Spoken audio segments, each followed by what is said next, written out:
dahilan kung bakit madaling sumuko ang mga ibang content creator. At eto rin ang mga ginagawa ng ibang content creator kaya napapalago nila o nagtatagal sila sa pagiging vlogger o content creator. Una guys, nagsisimula sila sa fashion. Success start with fashion. Kung wala kang fashion, mabilis kang mapapagod sa journey mo. Pero kung meron ka nito, kahit gaano pa kahirap yan, syempre, tuloy-tuloy ka lang kasi nag-e-enjoy ka lang sa ginagawa mo. Branding. Bakit mahalaga ang branding? Mahalaga ang branding lalo na kung nagsisimula ka pa lang na content creator sa Facebook. Kasi ito ang nagiging identity mo online.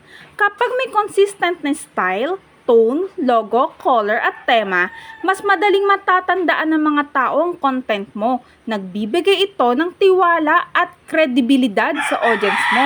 Branding, identity, plus consistency, plus trust. At ito guys, ang pinaka-importante, maging totoo ka sa sarili mo, maging authentic. Mahalaga yung pagiging totoo sa sarili. Huwag magpanggap o piliting maging ibang tao. Pag kasi guys, nagpakatotoo ka sa sarili mo, kung ano yung fashion mo, yung gusto mo, yun din yung i-content mo eh. Katulad sa pagluluto, kung yun talaga hilig mo, yun ang gawin mo. Huwag ka nang mangopya ng iba para hindi ka mahirapan at magtagal ka sa pagbablog. Kung ano ang gusto mo, yun ang i-post mo. Ang dami-dami guys na talaga namang gusto nating gawin na kayang-kaya kang sabayan ng ibang tao. Kung mahilig ka sumayaw, mag-exercise, yun ang gawin mo dahil marami ring magmamahal sa'yo na tao na yun din ang gusto nila at magiging mga kaibigan mo.